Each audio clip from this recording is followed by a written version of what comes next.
गुजरात के अहमदाबाद में कांग्रेस का 84वां कन्वेंशन हो रहा है। आज कन्वेंशन का दूसरा और आखिरी दिन है। मंगल को पहले दिन कांग्रेस वर्किंग कमेटी की मीटिंग 4 घंटे तक चली। आज दूसरे दिन साबरमती रिवर फ्रंट का मेन कन्वेंशन हो रहा है, जिसमें देश भर से 1700 से ज्यादा कांग्रेस कमेटी के नुमाइंदे शामिल हुए। कन्वेंशन में कांग्रेस सदर मल्लिकार्जुन खड़गे, सोनिया गांधी और राहुल गांधी भी मौजूद हैं। वहीं इस दौरान कांग्रेस सदर खड़गे ने ईवीएम पर सवाल उठाते हुए कहा कि सरकार ने ऐसी तकनीक बनाई है जिससे उन्हें फायदा हो और ऑपोजिशन को नुकसान हो। उनका मशवरा है कि चुनाव बैलेट पेपर से होना चाहिए, ईवीएम से नहीं। उन्होंने कहा कि महाराष्ट्र चुनाव भी धोखे से जीता गया। और इस वक्त हमारे नुमाइंदा सैयद मुबशिर जुड़ गए हैं, जो खुद मौजूद हैं इस वक्त कन्वेंशन में अहमदाबाद में हिस्सा लेने के लिए पहुंचे हैं। मुबशिर, आपका रुख यहाँ पर करेंगे। मौजूदा सूरत हाल वहां पर क्या है, किस तरह के मीटिंग्स वहां पर जारी, और कहा जा रहा है कि कुछ प्रोविजंस हैं जिन पर चर्चा की गई, कुछ ऐसे प्रस्ताव थे जिन्हें पारित भी किया गया है, वो भी जानना चाहेंगे आपसे।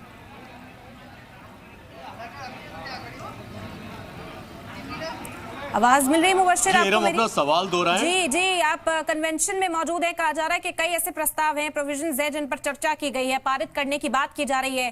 क्या कुछ तस्वीर निकलकर सामने आई वहां से अब तक? बिल्कुल इरम, देखिए जिस तरीके से पिछले 2 दिन का सेमिनार था यहाँ पर कांग्रेस का अधिवेशन, इस अधिवेशन में कई अहम मुद्दों पर बात हुई, चाहे वो वक्फ की बात हो, चाहे वो किसानों को लेकर बात हो, महिला सम्मान की बात हो, सशक्तिकरण की बात हो। ऐसे कई मुद्दे थे जिनकी बात की थी। खासतौर पर दलितों, पिछड़ों और आदिवासियों को लेकर जिस तरीके से बात की गई, उसमें कहीं ना कहीं नई जान फूंकने की कोशिश जरूर की गई। राहुल गांधी का कल एक बयान आया था, हालांकि जब CWC की मीटिंग थी तब उस बयान में कहा गया था कि हमने आदिवासियों को कहीं ना कहीं पीछे छोड़ दिया है, खो दिया है। चाहे वो मुसलमानों की बात करना हो, चाहे वो पिछड़ों की बात करना हो, आदिवासियों की बात, दलितों की बात करना हो, इसमें हमने आदिवासियों को कहीं पीछे छोड़ दिया, या दूसरे जो तबके थे नीचे के उनको हमने कहीं पीछे छोड़ दिया।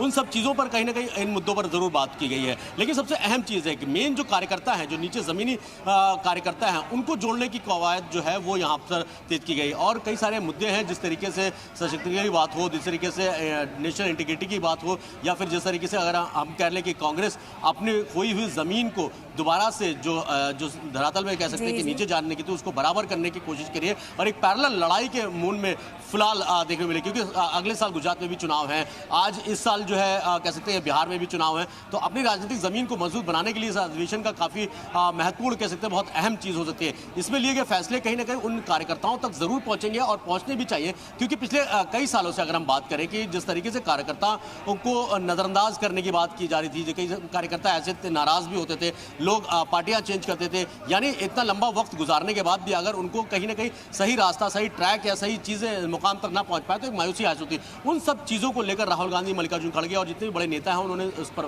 बात जरूर की है। अब देखना यह है कि इस 2 दिन के अधिवेशन में उन कार्यकर्ताओं में यह अधिवेशन कितनी जान फूंक पाता है। दूसरी तरफ सबसे अहम चीज है बिहार में जिस तरीके से पदयात्रा की राहुल गांधी ने। जी, बोलिए अपनी बात मुकम्मल करिए।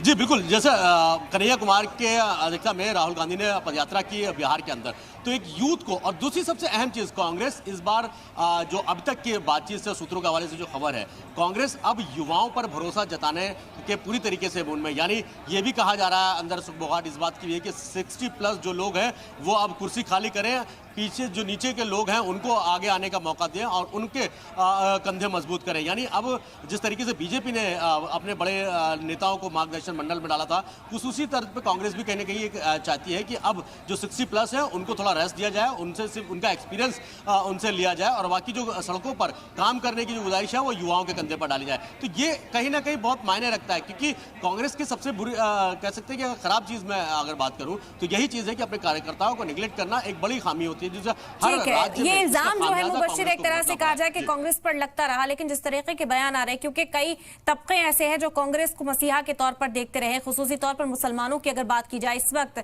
मुल्क में वक्फ बिल का मुद्दा छिड़ा हुआ है और कांग्रेस से काफी उम्मीदें हैं। मुसलमानों का एक बड़ा वोट बैंक जो है कांग्रेस में नजर आता है। राहुल गांधी का जो बयान आया कि हम ब्राह्मण और मुसलमान और दलितों में उलझे रहे और OBC जो है वो हमारे हाथ से निकल गए, वो हमारे पास से जो है छिटकते हुए नजर आए हैं, इस बयान के भी कई मानी निकाले जा रहे हैं। मुसलमानों को काफी उम्मीद कांग्रेस पार्टी से, क्या लगता है उस बारे में भी चर्चा की जा रही है? वक्फ पर एक मजबूत स्टैंड कांग्रेस का देखने को मिल सकता है, क्या कुछ स्ट्रेटेजी अभी नजर आती है वहां पर?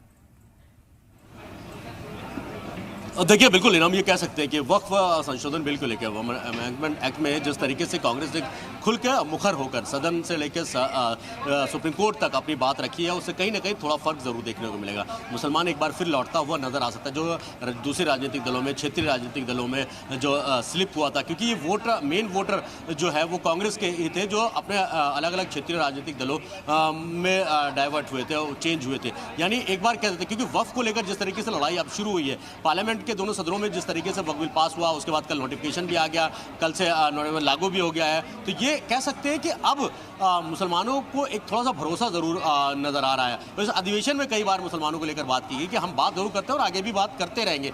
यानी ये कहा जाता है कि हम सबको साथ में लेकर आगे बढ़ने की जो कवायद हम राहुल गांधी कर रहे हैं, वो बदस्तूर इसी तरीके से जारी रहेगी। जी बिल्कुल, और राहुल गांधी के उस बयान के बारे में भी खूब चर्चा हो रही है। मुबश्शिर के जो तब्दीलियां हैं पार्टी के अंदर, वो देखने को मिलेगी। जो रेस के घोड़े का एग्जाम्पल देकर उन्होंने अपनी बात रखने की कोशिश की थी, उसके भी कई मानी तलाश किए जा रहे थे। अभी वो कहां सेट बैठता है, क्या लगता है कहां पर तब्दीलियां इसके बाद होती हुई दिखाई देंगी कांग्रेस के अंदर? बिल्कुल, ये कहना गलत नहीं होगा इरम कि जिस तरीके से लंगड़े घोड़े, रेस के घोड़े और इस तरीके की जो बातें निकल कर सामने आई, राहुल गांधी ये कोई पहली बार नहीं कहा गया था, इससे पहले भी कई बार कह चुके कि आखिर युवाओं पर भरोसा क्यों नहीं जताया जा रहा, उनको आगे क्यों नहीं किया जा रहा। इन्हीं सब चीज़ों के परिप्रेक्ष्य में ये कहा गया था कि 60+ कल आज मिलकर जो खड़गे ने भी इस बात हुई कि 60+ लोग जो है वो थोड़ा रेस्ट करें और लोगों को आगे आने दें, उनके कंधे मजबूत करें, उनको अपना एक्सपीरियंस शेयर करें। तो ये चीज़ ये कह सकते हैं कि इस अधिवेशन के बाद कांग्रेस की रूपरेखा क्या होगी, दशा और दिशा कैसे तय होगी, इसके बात तय होगा। फिलहाल ये जरूर कहा जाता है कांग्रेस अब कहीं ना कहीं अपने पूरी तरीके से रिफॉर्म करने के मूड में फिलहाल नजर आ रही है। जी बिल्कुल, मुबश्शिर, कहा जा रहा है कि कुछ प्रोविजंस लेकर पहुंचे थे, पहले दिन भी उन पर चर्चा की गई। अब आज का क्या स्केड्यूल रहने वाला है, किस तरीके की चर्चा और गौर खौज आज देखने को मिलेगा, क्या प्रोग्राम है, तफसील से आपसे जानेंगे। बिल्कुल, देखिए आज 5:30-6 बजे तक ये प्रोग्राम 2 दिन का जो अधिवेशन है वो खत्म हो जाएगा। कल CWC की मीटिंग हुई, मीटिंग के बाद आज AICC की मीटिंग है। देश भर के जितने भी नेता हैं, AICC के मेंबर्स हैं बड़े, वो सभी यहाँ पर पहुंचे हैं। हज़ारों की तादाद में जो कार्यकर्ता हैं वो पहुंचे हैं अहमदाबाद। और एक बार आपको बता दूँ, 84 साल के बाद 84 ये अधिवेशन जो है वो आया, यानी 6 दशक के बाद यहाँ पर गुजरात की सरजमीन पर यह अधिवेशन हुआ है। गांधी और वल्लभ भाई पटेल की सरजमीन इसको कहा जाता है। यहाँ से कांग्रेस को कह सकते हैं कि इंटरनल उसकी रूह को और मजबूत करने की कवायद जो हुई है यहाँ से हुई है। तो राहुल गांधी का ये कदम, मल्लिकार्जुन खड़गे का ये कदम, कांग्रेस पार्टी का ये कदम कहीं ना कहीं कई मायनों में अहम हो सकता है कि आने वाले दिनों में, चाहे वो बिहार के इलेक्शन हो, अगले साल गुजरात के इलेक्शन हो, या दूसरे राज्यों में जो चुनाव होने हैं, उससे कितना असर पड़ेगा। यानी अब राष्ट्रीय अध्यक्ष भी चेंज होने की बात आई है, सुगबुगाहट निकल के आई है। वो किस तरीके से होगा, कौन होगा, कहाँ से होगा, उस पर सब चीज़ों पर भी कहीं ना कहीं सुगबुगाहट जरूर देखने को मिली है। लेकिन ये कह सकते हैं कि कांग्रेस अब बदलाव की तरफ जरूर बढ़ चली है। जी बिल्कुल, मुबश्शिर दुरुस्त कह रहे हैं आप। अब देखना होगा क्या बड़े बदलाव कांग्रेस में किए जाते हैं, क्योंकि अपनी खोई हुई जो जमीन है वो तलाशने में जुटी हुई फिलहाल दिखाई दे रही है। बेहद शुक्रिया आपका तमाम जानकारी हम तक पहुंचाने के लिए।